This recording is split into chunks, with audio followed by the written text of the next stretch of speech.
The king of Tonkiness, Trickster, returns this league. The clear and signal target damage is just insane while being near immortal. This video will teach you how to level and craft your items for this build. What's up guys, Budget here. Our skill choice is Blade Vortex. This ability is one of the most busted spell in this league because of the minion pack support gem. Because the base damage of this skill is very high because of this combination. We can just scale our defensive layers. How we will scale our damage? We are using Nebulis because we stacking a lot of extra elemental resistance in this build, and this scepter will give us a tons of extra damage. Also there is many useful implicits that you can get on this weapon, and we will have 5 frenzy charges as well because we can just easily generate frenzy charges and keep up all of the charges because Trickster has this Ascendancy notable that is increasing 200% of the charge duration, so we can just easily generate frenzy charges with our body armor implicit. We have Fizz as extra chaos from the Gloom Shrine belt, and that is a very huge amount of damage multiplier, and also it will add explosion for our clear, and it will make so satisfying this build while you mapping. And also for more shrine effect we will getting the Ghoul unique helmet, so this will add extra like 75% more shrine effect, that is additional extra damage and also survivability, and you will see why. Speaking about survivability, how we scaling our defensive layers? First, we have a lot of energy shield already, as you can see here guys, but this is not our final form. I just leveled 93, so there is a lot of room to improve. We have energy shield leech and of course energy shield over leech because we're using Trickster, and this is a very huge amount of recovery. We have like 3k leech per second that is helping us to just survive majority of the attacks of the Shaper or Cyrus or whatever Uber boss you're fighting on this currently. We're converting all of the evasion rating to armor. We can easily reach 90% physical damage reduction, so that's why the Shaper slug is literally just tickling us. I think I took like 1 or 2k damage from the Shaper slug, which is kinda insane. And we have energy shield on black with Aegis Aurora because we scaling armor. This is a very easy choice, and also because we're using this shield we need to reach our block cap. We scaling our maximum resistances to 90%, and that is the maximum in the game currently with melding of the flesh. And little side note here, this is the first time when I ever using this unique javel. We have 100% spell suppression as well, so if you combining the 90% maximum resistance and spell suppression, you basically became immortal against elemental damage and elemental spell damage, which is kinda insane. So that's why the Uber Cirrus Meteor is once again not even tickling us, and also like the Shaper balls or the Shaper beam even in Uber Shaper fight or Uber Elder. And also we have Impenetrable Shrine for more energy shield and more armor. This is granting us like easily 5k or 6k energy shield and even more armor, so this is a very nice combination with the Gloom Shrine. So this is why we're using the Ghoul, so, because that is increasing that buff as well.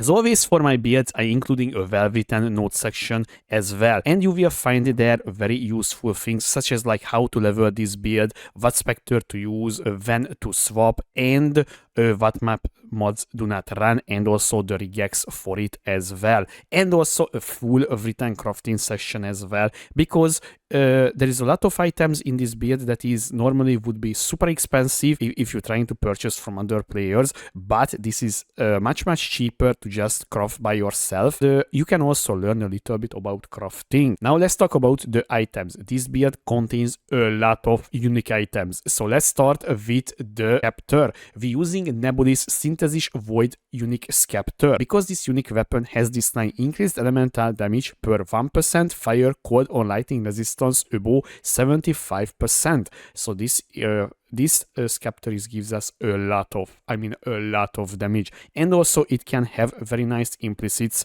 as you can see, like spell damage, increased chaos damage, and damage per frenzy charge. We will use Aegis Aurora unique shield because we're converting all of the evasion rating to armor, and we're reaching like 75k or more. So every single time when we block something, we will recover back 1.4k energy shield, which is a very good, and also keep us alive against multiple hits. Next unique item is the belt, the Screaming of the Desiccated. So we have Gloom Shrine and Impenetrable Shrine.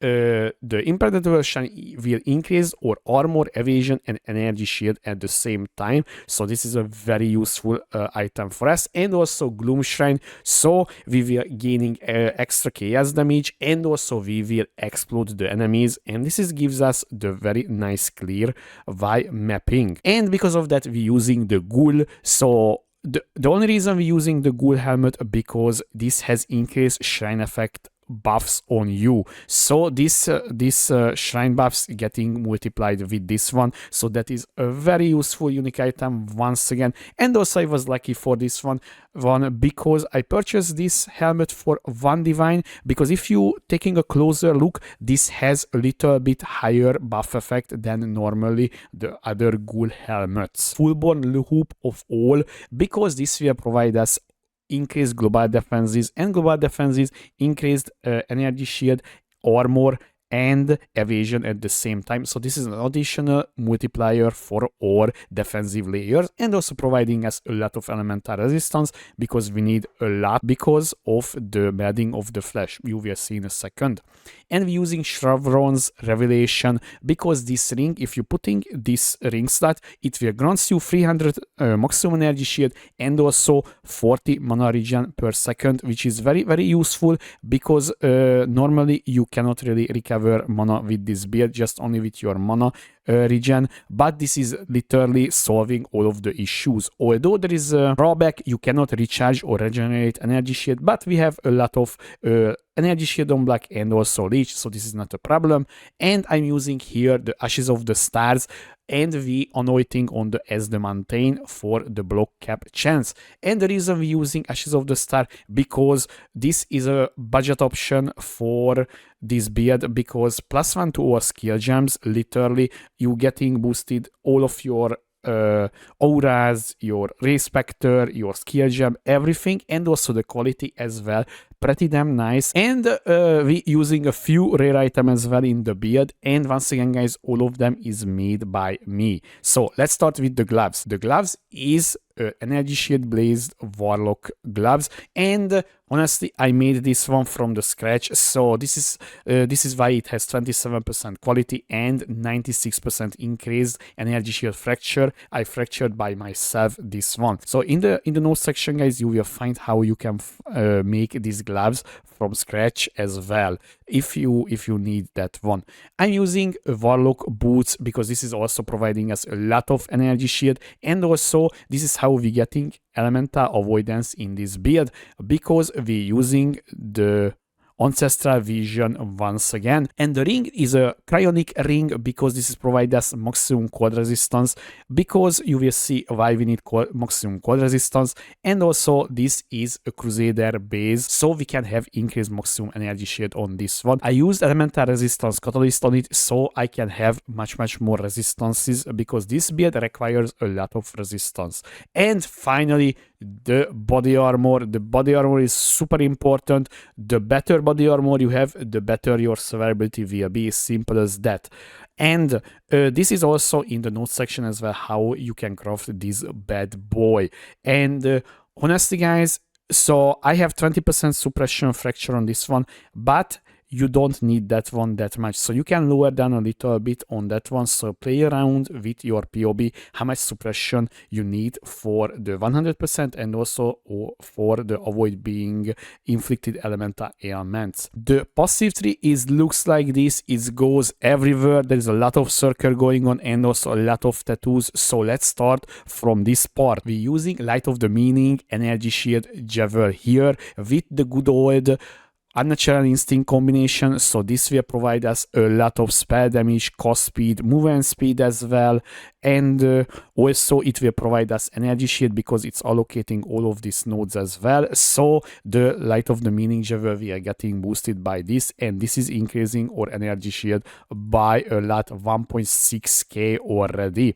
And we using here another unique Javel, a Timeless Javel with minion life increase, and basically that is the only thing that we care about this. It's very easy to find one of these and very cheap as well.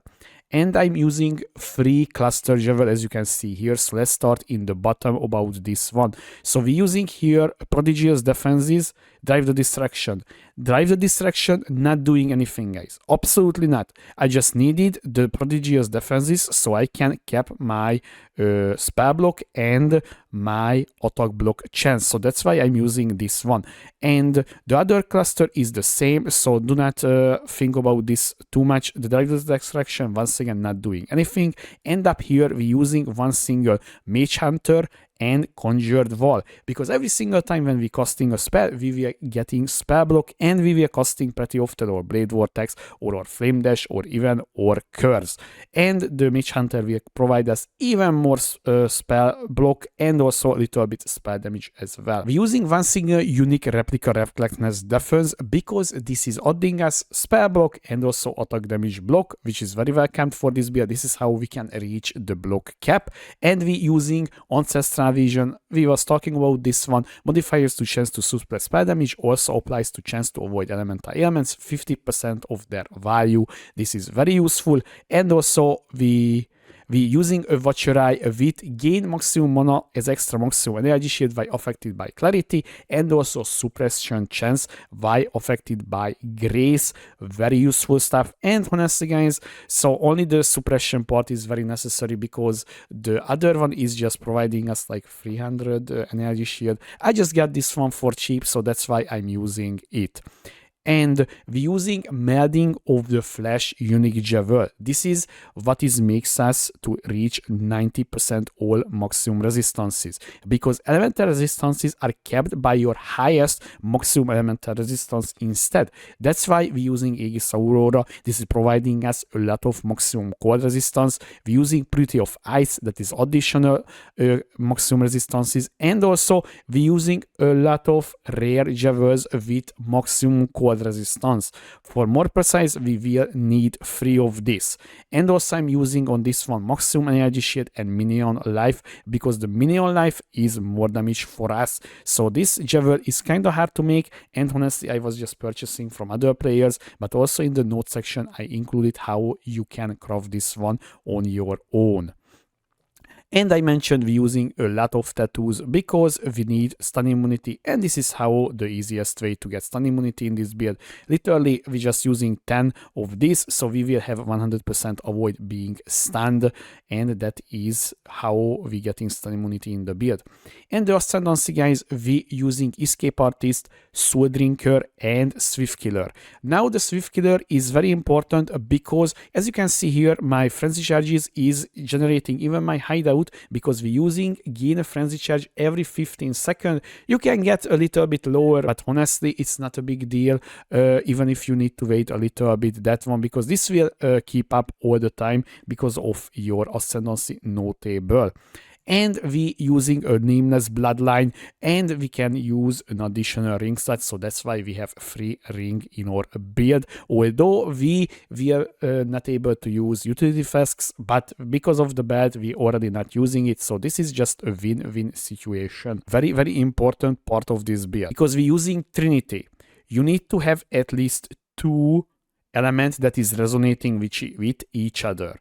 Now normally this is kind of hard to make, especially when you have a lot of extra damage going on and also conversation going on. The easiest way to reach the perfect resonating numbers, we will using a Blade Vortex with imbued added fire damage. That is the first one. And also we will need to use exactly a level 16 Fist to Lightning support gem, because this is adding exactly the perfect amount of extra damage and conversation for resonate the fire and lightning damage at the same time. And also this is why you need an elevated physical damage converted to fire damage, and also craft on your gloves as well fire damage. So this is how you can get this one. This is very important, guys. If you messing this one up, you will losing out like 20% of your damage, and it will feel worse, this one. And also you will not penetrate that much elemental mortar resistance.